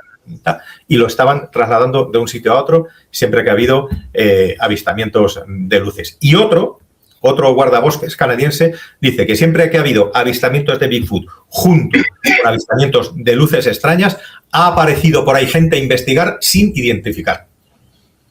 Uh-huh. Hombre de negro, puede ser gente del Estado, puede ser de lo que sea. Es que puede ser hasta una teoría militar secreta, yo qué sé. Ya sí. Los conspiranoicos se pueden meter a donde sea, que se hayan desarrollado una especie humana ahí, pues para fines militares. Yo creo que eso hoy día ya no tiene ningún sentido, ¿no? Porque las guerras ya son más tecnológicas, o sea, ya sí. El campo de batalla y pegándote con unos con otros, yo creo que eso va a ser, si de haber una guerra, yo creo que eso es lo que menos vamos a ver más cosas tecnológicas. Pero bueno, luego el tema está, eso, lo que hemos dicho antes, estas huellas que se han encontrado, pero bastantes veces, que no van a ningún sitio, que son huellas que evidentemente parecen de Bigfoot, son huellas grandes, son huellas que apoya la planta. Es que vamos a ver, por ejemplo, se han encontrado, recientemente se murió un antropólogo muy famoso, que se llama Jeff Meldrum, que es el hombre que más Y además tenía su carrera universitaria, este era experto en locomoción de simios y todo esto, ¿no? Y tenía la colección más grande de huellas en yeso de Bigfoot. Tenía más de 300 huellas, ¿no?, que se habían encontrado. Y en su colección, ya te digo, se murió, pues creo que el año pasado. Hace muy poco se murió. Tiene hasta huellas en yeso donde se ve, fíjate, las huellas digitales. O sea, las huellas digitales del pie, que sabes que tenemos en la mano, sí. Y los pies, cómo al hacer el molde en yeso quedó grabado las huellas digitales, y eso es imposible de falsificar. O sea, tú no puedes hacer un pie falso, ponte, ¿no?, que me voy a poner unas botas, voy a dejar, que esto ha habido, de esto ha habido también. Gente que se ha hecho como una especie de pies de madera que han estado correteando por ahí, la gente se ha creído que eran de Bigfoot. Pero de ahí a conseguir poner las huellas digitales, eso es absolutamente imposible. Ya es más, tiene una huella, este hombre, en yeso, que no solamente aparecen las huellas digitales, sino que se ve que tiene una cicatriz en la planta del pie cerca de un dedo. Una cicatriz de, pues, algún día que pisaría algo, si hizo una herida, lo que sea. Y eso aparece perfectamente en esta de yeso que tiene. Y evidentemente estamos hablando de un hombre que es especialista en locomoción de primates, o sea, que tiene su carrera universitaria y te está diciendo que esto es así. O sea, que esto es una huella de un primate que ha pisado allí, pues por el hundimiento. En fin, evidencias hay para aburrir. Y tú fíjate, otra de las cosas, o sea, estoy tirando un poco así piedras al aire, pero van saliendo las cosas, ¿no? Sí. Mira, es que este es uno de los detalles que me parecen más interesantes de la gente que los ha visto, ¿no?, cuando te describen cómo son. Las descripciones que tenemos todos es que son muy altos, que tienen mucho pelo rojizo, negro, tal. Eso puede variar, pues igual que variamos nosotros. Morena, yo soy medio así y ya está. Eso no pasa nada. Y la corpulencia también puede variar. Lo que no varía es que casi todo el mundo te dice que no tienen cuello. Que no tienen cuello. O sea, que la cabeza está como pegada así. Mira. Vale, pues esto es una característica en este caso, muy simiesca. Tú, si te fijas en los gorilas, en los chimpancés, para mirar hacia un lado, o sea, tú si miras hacia un lado te basta con girar el cuello. ¿Por qué? Porque tienes un cuello que está por encima de los hombros, por eso tenemos el aparato fonador que tenemos, podemos hablar, y la tráquea, todo esto. Si te fijas, los simios tienen la cabeza como metida entre los hombros y ellos, para mirar hacia un lado, no les basta, o sea, la cabeza les gira muy poquito, sino que se tienen que girar enteros, tienen que girar el cuerpo entero. Y eso lo hacen todos los simios. Pues esta es una de las descripciones que da gente, pues, que no darían importancia a este detalle, ¿no? O sea, no es una cosa que sea, pero te lo dan porque llama la atención. O sea, es igual que si tú ves una persona sin cuello y que apenas mueve la cabeza, pues te llama la atención. Y dices, joder, pues este tío pobrecillo, que... Pues esta es una descripción que se suele dar bastante a menudo, que no tienen cuello y que para girarse tienen que girar todo el cuerpo. Y esto es muy de sí, independientemente del resto de las características fisiológicas que dan, ¿no? He leído eso y también nombraban mucho eso, la longitud de los brazos. Exacto. Que llegan por debajo de las rodillas muchas veces. Sí. Y la longitud, o sea, la relación entre el antebrazo y el brazo es mucho más largo, o sea, del codo a la mano, tiene mucha más distancia de la que tenemos nosotros, o sea, del hombro al húmero es como más corto y lo tienen, pues como, eso es muy, muy simiesco también. Entonces, por eso, como tienen tantas, digamos, atributos de simio y tantos de ser humano, pues no se sabe realmente si son seres humanos o seres humanos sin evolucionar, o simios, o una mezcla de tal. Y sobre todo, hay también evidencia, o sea, una vez un cazador contó que él estaba por ahí, por un bosque caminando y tal, y tuvo a tiro un Bigfoot. Él iba con su rifle y tuvo a tiro un Bigfoot y dice, hostia, ¿eso qué es? O sea, claro, tú ves eso y tu primer instinto no es disparar, a lo mejor, porque primero quieres saber lo que es. O sea, pero no en el sentido de que te extraña lo que es, sino tú eres un cazador y dices, a lo mejor ahora se pueden cazar ciervos, pero no se pueden cazar osos y se me cae el culo, o sea, me meten una multa.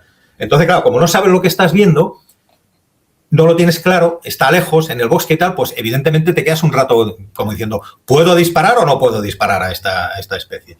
Pero es lo que dice que cuando esta criatura se giró y le miró, vio tanta humanidad en sus ojos y en su cara que fue incapaz.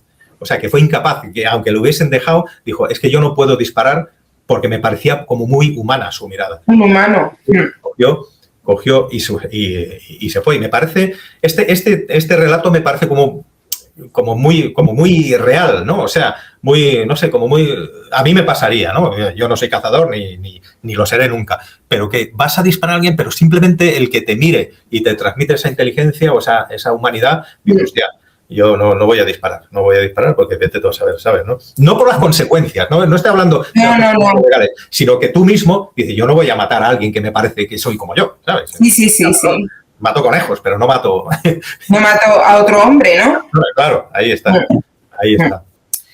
Hay he estado viendo eso, muchos cazadores que tienen ese tipo de duda de si lo que ha visto es eso, un oso, un animal o al Bigfoot.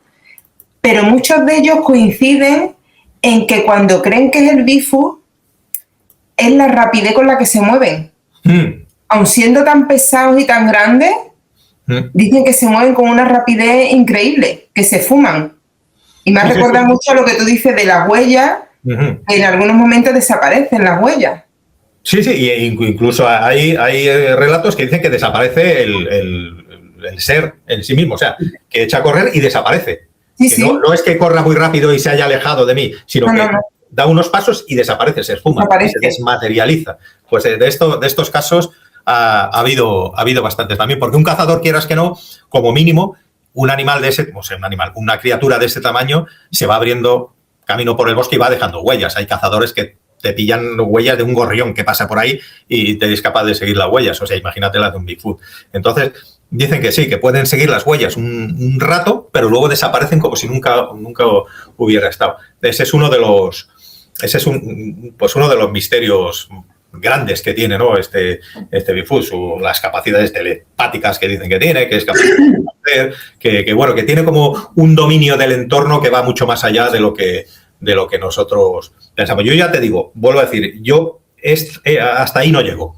O sea, hasta ahí no. Yo sí podría creer, y de hecho creo, que puede ser una especie humana extinguida que esté por ahí, en esos bosques inmensos, pero yo no le achaco esos superpoderes que dicen que tiene. Me parece a mí que, bueno, ahí ya, oye, que ojalá sea verdad, porque imagínate, menuda especie de ser vivo que sería, ¿no? Pero a mí me cuesta mucho creer hasta ahí. De hecho, antes estabas hablando, te estaba escuchando, evidentemente, pero a la vez estaba buscando, porque me pasa como a ti. A mí los nombres se me olvidan, lo siento. Me quedo más con la información que con el nombre. Pero hay un español que ha pasado mucho tiempo y sigue pasando mucho tiempo buscando evidencias del Bigfoot. Y una de las cosas que habla es que él va solo, él se mete en lo más profundo de los bosques hasta donde cree que su seguridad que no le puede pasar nada, ¿no? En sitios más o menos que ha escuchado que alguien lo ha visto, que alguien ha podido tener cierto contacto, y cuenta que una de las noches se metió en su tienda de campaña, cerró y tuvo un sueño muy vívido, que se le presentaba allí, al lado de la tienda de campaña, una familia de un hombre, una mujer y 2 niños, ¿sabes? Pero con características muy simios, ¿sabes? Como los personajes del Planeta de los Simios. Y le decían que lo estaban esperando, que sabía que iba con buena intención y que estaban dispuestos a mantener un contacto, ¿no? Un entendimiento. Entonces hablaba de eso, de que posiblemente hubiesen tenido con él, a través del sueño, una conexión telepática. Hasta cierto punto sería bonito, ¿no? Sería bonito que fuesen así, ¿no? Que tuviese todo ese tipo de atributos, ¿no? Estás hablando de un aventurero español que creo que se llama José Luis. Sí. Que es muy, o sea, es muy poco conocido, digamos, por los mass media, ¿no? Pero que es un aventurero alucinante, que lleva un montón de... No sé, es bombero, me parece, además. Creo que sí. Entonces sí, ya sé quién es. Y desde muy pequeño siempre ha estado atraído por el mundo animal y por... Se coge y desaparece en el monte un mes, pero él solo con una mochila y está por ahí, y ha estado en todos sitios, ha estado en Australia, ha estado en un montón de sitios. Es tremendo este hombre, es tremendo. Sí, por eso mismo te digo, porque todo lo que he visto de él me parece una persona totalmente coherente en todo lo que cuenta, y él mismo cuando cuenta eso lo dice, que seguramente no lo crean porque es algo, pero es una vivencia que él tuvo. Sí, además, tú me permites, ya que has sacado el tema, creo que sería justo, tú me permites que mencione un podcast. Evidentemente. Mira, los que estáis interesados en este tema, una vez que hayáis visto este programa que estamos haciendo, os aconsejo mucho que vayáis a un podcast que se llama Incógnito File, que lo hace mi amigo, que además es amigo mío, John Dee. Él vive en Canadá. Él también es un experto, bueno, más experto que yo en Bigfoot. Y él hizo una serie de programas con este hombre, vamos a llamarlo José Luis, porque creo que se llama José Luis, y se llama Sasquatch Chronicles. Y tiene varios programas, pero de 2 o 3 horas cada uno, donde este se va al monte y desde allí le manda informes diarios de lo que está viviendo, de lo que está pasando, cuenta esta experiencia o alguna parecida que tuvo. Es más, John Dee una vez se fue con él también al monte, estuvieron ahí unos cuantos días, pero alguien se hizo daño, tuvieron que volver, en fin, etcétera. Os recomiendo mucho que escuchéis los Sasquatch Chronicles de Incógnito File, porque ahí él, este hombre, José Luis, él mismo sale relatando cómo incluso cuando llegó a Estados Unidos le perdieron las maletas. O sea, es como una crónica diaria de lo que está pasando. Porque dice, hoy he alquilado una canoa, me he cogido por el río, me he ido a no sé dónde, y he visto... Y es alucinante lo que hace este hombre. Pero bueno, dicho esto, y te lo agradezco además en su nombre, que sí, que parece ser que si lo que hemos dicho antes, o sea, si tus intenciones son buenas, si tus intenciones son sanas, puedes llegar a tener un contacto, una comunión con el Bigfoot a través, telepáticamente por un lado, porque John Dee dijo, cuando estuvo ahí en el bosque con él, que escuchaba como le llamaba, John y tal, y si no a través de los sueños, como le pasó a él. Es increíble, pero... Sí. O sea, y es una persona muy coherente, es una persona con mucha cultura, o sea, con mucho mundo, con mucho tal, pero te lo cuenta con toda la sinceridad del mundo, ¿eh? Y sí. Yo sí creo que a él le pasó esto. O sea, yo es que por eso te lo decía, porque escucho y leo cosas, ¿no?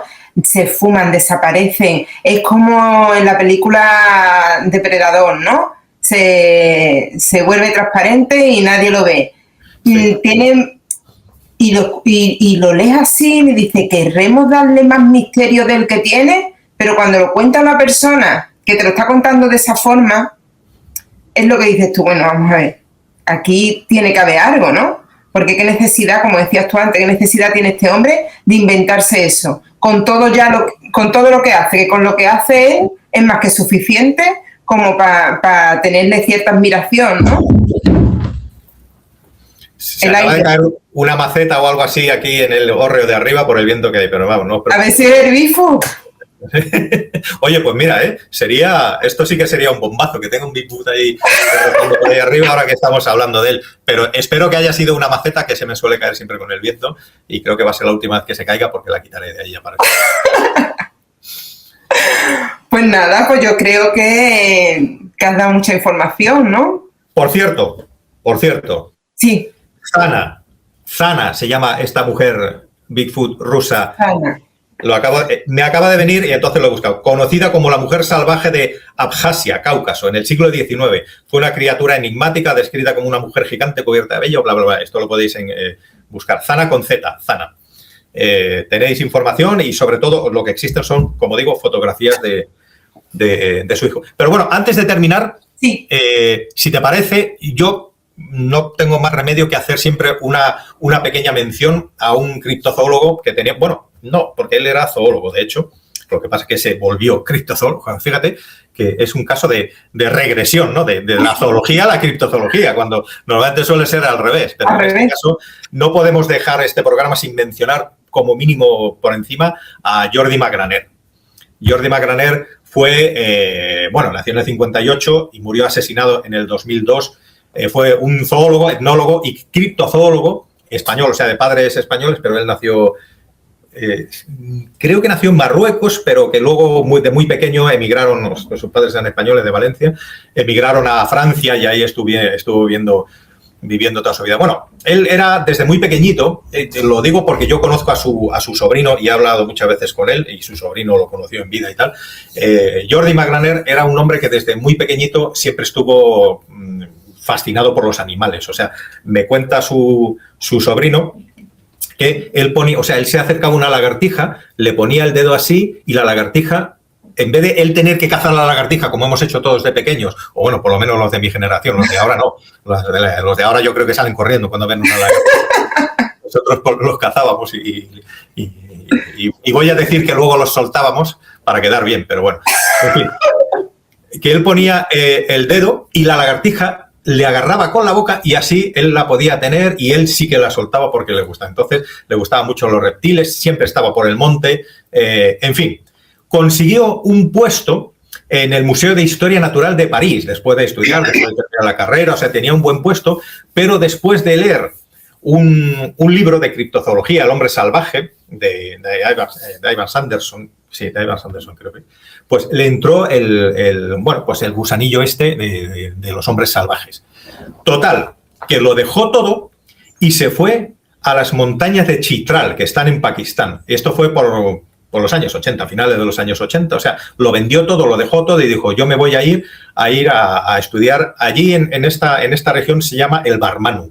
El Barmanu es el hombre salvaje de estas montañas de Chitral. Estas montañas son picos de 7.000 metros, muchos de ellos, que están como 6 o 7 meses al año cubiertas de nieve. O sea, que tú te quedas ahí, o sea, si apareces allí, tendrás que esperar 6 o 7 meses hasta poder volver una vez que se va la nieve. Bueno, él se fue a vivir allí, aprendió todos los idiomas que allí se hablan, los kalás, el mare magnum de idiomas y de tribus que allí viven, se alquiló una casita y se quedó a vivir allí.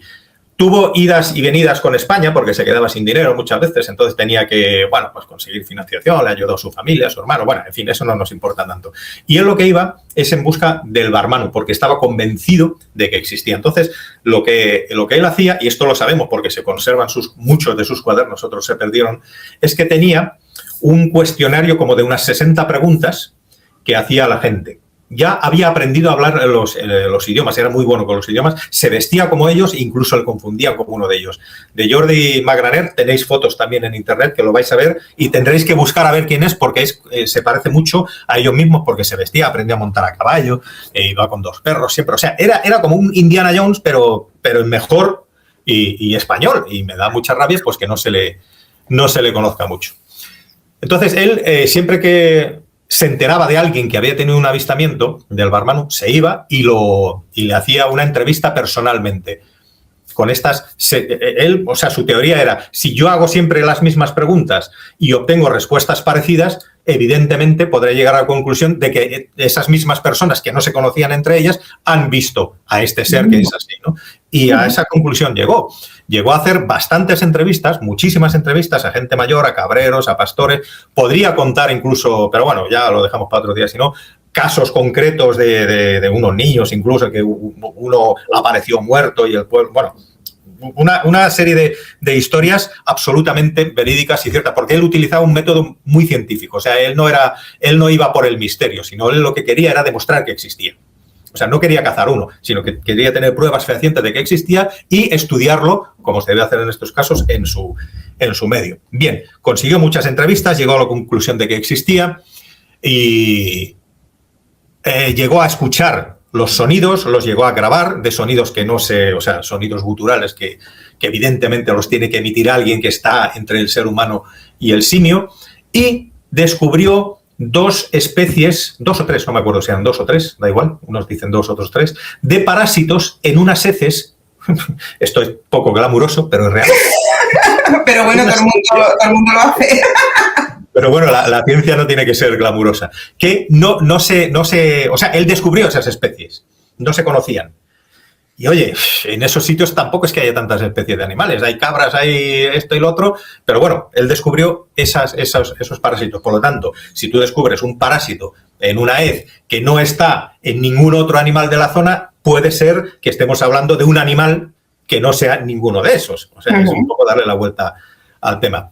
Bien, pues estuvo muchísimo tiempo yendo y viniendo hasta que, por desgracia, está la parte triste de la historia, en el año, acordaros que en el 2001 fue las Torres Gemelas, él estaba allí, todo el mundo le avisó, incluso las autoridades, porque luego él tuvo otra faceta que era de ayudas humanitarias, o sea, hizo un montón de cosas por la gente de allí, de lo que no vamos a hablar ahora, sino ya le empezaron a avisar de que, oye, que la cosa se está poniendo chunga por estas zonas y tal, porque, bueno, por las tensiones políticas y religiosas, es mejor que te vayas. Y él no quiso irse. Aún así, en el año 2002 se lo encontraron muerto, degollado en su casa. Él tenía una casita al lado de un río y tenía hasta un ayudante de 12 años, un chaval que le ayudaba en cosillas, que también apareció muerto. Pero no le habían robado ni el dinero ni el ordenador, se llevaron algunos cuadernos, algunas cosillas, o sea que evidentemente fue un crimen pues religioso, ¿no? O político o lo que sea, no me voy a meter ahí. Y bueno, ni siquiera le expatriaron, o sea, no se lo trajeron nunca a España, los Kalás con los que él vivía allí, le hicieron pues un funeral por todo lo alto, de estos que duran 3 días, como un gran personaje que era allí, y allí sigue enterrado, allí en ese pueblo. Y bueno, ¿avanzó mucho en el tema? Hombre, no podemos decir que el Barma no existe, pero desde luego él se acercó mucho y él decía que es que estaba ya muy cerca de conseguirlo. O sea, él decía que no tiene ninguna duda de que existe, de que lo va a conseguir. O sea, que a lo mejor si lo hubieran dejado 4 o 5 años más, lo hubiese conseguido. Más cosas. Esto habría que contarlo con mucho más detalle para que vean. Hay algunos libros por ahí muy interesantes. Incluso un escritor español se fue allí. Habló con la familia, se fue allí y estuvo haciendo investigaciones de todo lo que hizo por allí y tal. Pero son cosas de estas que, como en España no interesan, pues no se divulgan, no se saben. Hombre, en nuestro círculo frikis, pues sí, ¿no? Sí. Pero no va a salir nunca en las noticias y debería salir más en las noticias. Todavía somos poquito. Sí, exacto. Pero si tú quieres, dedicamos otro ratito. Sí, hombre, se podría hacer otro programa con más al detalle, ¿no? O sea, sí. Ya casos más concretos, los casos que más pesan, ya con nombres, apellidos, momentos. Sí. Hubo una expedición de 6 meses que estuvo financiado, que estuvieron por el Himalaya. O sea, los rusos hace poco se han descatalogado unos informes en los que gastaron un montón de dinero para intentar descubrir la existencia del Almas, en el Almasti, en este caso de ellos. O sea, hay un montón, hay militares. En la Segunda Guerra Mundial hubo unos militares alemanes que detuvieron a un Bigfoot. Además, está en los informes militares. O sea, un hombre que tenía mirada humana, pero estaba cubierto de pelo, no podía estar en un sitio cerrado porque se asfixiaba, comía carne cruda y todo crudo, no hablaba, le hicieron un interrogatorio, pero como no respondía a nada, decidieron fusilarlo, porque se pensaban que era un espía. O sea, y todo esto está en informes militares, y, hombre, los informes militares suelen ser bastante exactos, ¿no? A lo que pasa. Y temas de esto hay para aburrir. Pues entonces yo creo que tiene que haber una segunda parte. Esto lo podríamos considerar como una pequeña introducción para ver a cuánta gente se engancha un poco en el tema y luego ya podemos entrar en detalles mucho más. Sí. ¿No? Pues apuntado queda, Iván. Muy bien, pues ya sabes. Yo encantadísimo siempre y esperando que el canal vaya hacia adelante, que lo va a hacer, seguro. Sí. Que sí, y ya lo está haciendo, de hecho. Y que nada, y espero haber... me da un poco esa cosa de que no hemos profundizado tanto, pero bueno, como lo he dicho, una pincelada así general para atraer la atención de la gente y dar pues un poco más de visibilidad a este tema, que hay mucha gente. Pero sí, una segunda parte sí, porque te digo una cosa, este tema siempre ha estado ahí en mi mente, ahí a un ladito, pero desde que me lo dijiste que empecé a ver cosas, empecé a documentarme, empecé a leer, la verdad que es que te va atrayendo. Es algo que dice, ¿cómo podemos ser tan egocéntricos de creer que estamos nosotros nada más aquí, que lo sabemos todo, y seguramente haya vida que no conocemos, que seguramente sean mucho más inteligentes que nosotros, lo que pasa es que han avanzado de forma diferente, o como tú decías en el otro programa, que nosotros somos un fallo, ¿no? Exacto. Y ellos son los que verdaderamente tienen, no sé, ese poder, ¿no? Esa intuición y esa inteligencia, ¿no? Y sin haber tenido que modificar y destrozar el entorno, que es lo que hemos hecho nosotros. Exacto. O sea, es que todo lo que estás diciendo ahí tiene mucho de verdad y mucho de sapiencia lo que estás diciendo. Ellos han podido evolucionar de otra manera, llegar a todas estas, nosotros lo vamos a llamar superpoderes, ¿no? Mentales, de telepatía, de meterse en los sueños y todo eso, puede ser producto de su evolución, pero evolucionando acorde con la naturaleza, con su entorno, sin estropearlo, asegurándose una continuidad en el planeta, cosa que nosotros no estamos haciendo. Puede ser una evolución de ello, o como otra vez te repito, como te decía, una involución nuestra, ¿no? Que lo hemos tenido, pero lo hemos perdido. Exacto. Entonces, yo creo que sí, que esto se merece una segunda parte. Perfecto. De momento. Pues emplazamos entonces a todos los oyentes a una segunda parte más emocionante, más detallada y más, no sé, más interesante no lo sé, pero más... más interesante no creo, porque para mí por lo menos ha sido súper interesante, pero sí más profunda, ¿no? Quizá, ¿no? Sí. Meternos en... Vamos a ir ya dividiendo todos los sectores que hay, todas las vertientes que hay mucho, hay muchísimo. Sí. Ya vamos a ver cómo cada vez esto va apareciendo más real. Sí. Cada vez va apareciendo más real, hasta que llega un momento en el que ni siquiera te cuesta pensar que es real. O sea, ya la posibilidad de que sea real ya no te llama tanto la atención. Sí, sí. Ya tiene mucha información y existe. Existe información más que suficiente. Pues nada, pues entonces nos vemos una tercera vez para seguir hablando de este amigo nuestro. Espero que lo que ha sonado sea la maceta. si no, en el próximo nos cuenta. A ver si era mi mujer haciendo algo por ahí arriba, se ha caído y ahí está tirada en el suelo y no ha enterado. Esperemos que no, por Dios. Es una maceta, ya la conozco yo, esa maceta, pero ya te digo que es la última vez. Es la última vez que se ha caído. Pues nada, como te digo, un enorme placer. Se ha pasado el tiempo, fíjate, yo pensaba que llevamos media hora y mira lo que llevamos. O sea que larga vida al rock and roll. Pues sí. Y nada, y a rock and roll y a nosotros para seguir hablando de esto. Sí que sí. Pues nada, hasta la próxima. Nos vemos pronto y ha sido un auténtico placer. Como siempre. Muchas gracias. A ti.